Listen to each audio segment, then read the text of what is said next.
이재명 시장에 책임이 있는 거 아닌가? 라고 하는 게 지금 2달까지 끌어온 겁니다. 축하드립니다. 성공했습니다. 한 2, 3% 지지율 떨어뜨렸거든요. 정말 특정 개인들에게 몇 명에게 수천억을 지금 거의 1조에 가까운 돈을 몰아준 건 사실이거든요. 제가 보기 맡길 정도예요. 예. 그렇게 민간이 대규모 이익을 가져가는 게 전국에 많습니다. 앞으로 저는 다 나올 거로 보고 있고 이번 기회에 이걸 계기로 그런 민간이 어떤 불로소를 얻어가는 거 환수해야 된다. 이율은 굉장히 높거든요. 예. 국민들은 그런 것 같습니다. 그거 관심 이전에 분노하고 있는 것은 이른바 부동산 개발을 중심으로 해서 국민들에게는 부동산 하나하나에 접근하는 길이 많이 차단되어진 대출을 위해서 수시간 동안 기다려야 되는 현실에 정봉주 전 최고위원께 드리는 질문인데요. 대장동 특혜역 책임론이 과연 지지율에 연결될 것인가 뭐 이런 것하고 연관돼 있는데요.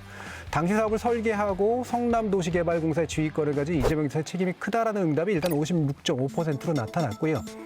사업 당시 집권당이자 성남시 의회 다수당으로 공영개발을 막은 국민의힘 책임이 크다라는 응답은 34.2%로 나타났습니다.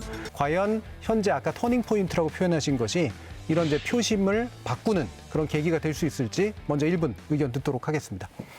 실질적으로 많은 국민들은 이 사건의 복잡성 때문에 실체를 제대로 이해를 못하고 계시죠. 그리고 국민의힘에서 공공 영역과 민간 영역을 뒤죽박죽 섞어서 얘기를 합니다. 일부러 그러는 건지 모르면서 그러는 건지. 자, 공공과 민간의 영역이 나뉘어지면서 사실 이 막대한 수익 그리고 국민들의 눈물을 흘리게끔 하고 이 박탈감을 줬던 것은 민간 영역에서 이루어진 겁니다. 이거 두 개를 섞다 보니까 실질적으로 당시 성남시의 수장이었던 이재명 시장에 책임이 있는 거 아닌가? 라고 하는 게 지금 2달까지 끌어온 겁니다.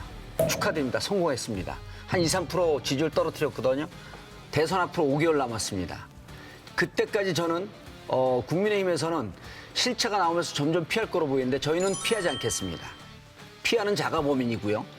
이재명 지사가 그렇기 때문에 국정감사 현장에 나왔고 저는 이 사실관계의 실체가 밝혀지면서 국민의힘이 어디까지 과연 그 누명을 더 씌우게 될지 한번 지켜보겠습니다. 그 이재명 지사는요, 시간이 지나면 지날수록 이 대장동 속으로 늪속으로 더 빠져들어갈 거예요.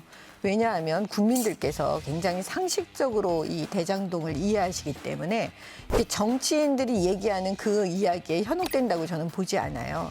그 증거가 뭐냐면 지난번 민주당의 3차 선거인단 이낙연 후보대 그 이재명 지사를 보니까 28대 62 이렇게 나왔잖아요. 결국은 그거는 국민들께서 결국은 다 알고 계시는구나. 저는 이렇게 이해를 했습니다. 그리고 이재명 지사는 지금이라도 저는 늦지 않았으니까 국민들께 정말 상세히 이거를 설명할 필요가 있다고 저는 보여져요.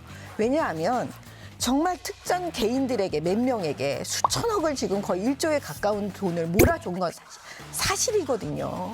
제가 보기 맡길 정도예요. 예. 그러면 그 수천억의 돈을 몰아줬는데 그걸 설계하신 분이 이재명 지사가 설계했다고 했잖아요. 예. 저희들은 뭐 LCT 얘기를 많이 합니다. LCT도 똑같습니다. 원래 그 콘도 있던 자리거든요. 용도 변경하고 그다음에 허가도 내주고 그다음에 용적률도 올려주고 그다음에 길도 낮았어요. 1,000억 정도 해가지고.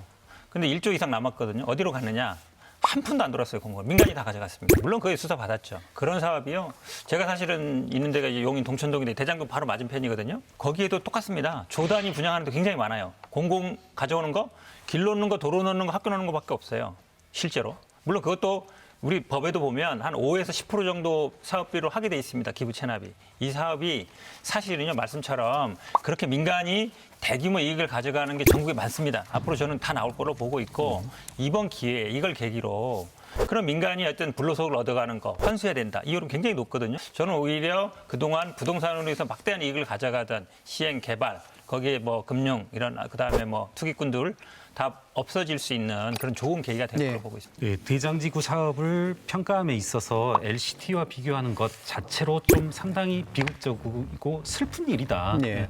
뭐 어떤 한 사람 비유하자면 이재명 지사의 능력을 평가함에 있어서 LCT와 비교해야 하는가? 이거 상당히 이제 범죄로 점철됐고 이 LCT를 누구도 비유하는 사람은 없을 것이다. 네, 네. 이와 비교해서 대장지구 사업의 어떤 타당성, 뭐라고 할까요? 또 잘했는 것을 말하는 것은 조금 부적절하지 않나 이런 생각이 들고요.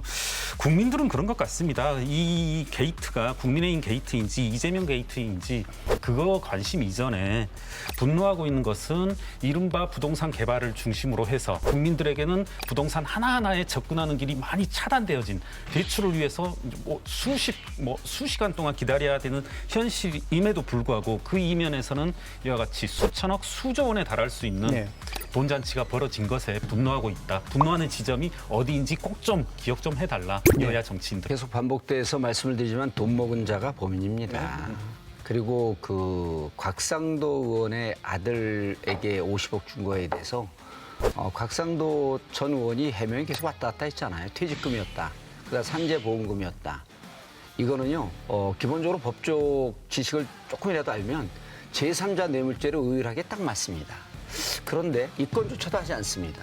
그리고 박영수, 최재경. 정작 돈 먹은 사람은 박영수 지인이라고 하는 분 100억 먹었거든요. 이분에 대해서 수사 안 하고 있습니다. 그리고 여기 50억 클럽이라고 이름 나온 사람들이 다 박근혜 정부의 실세들입니다.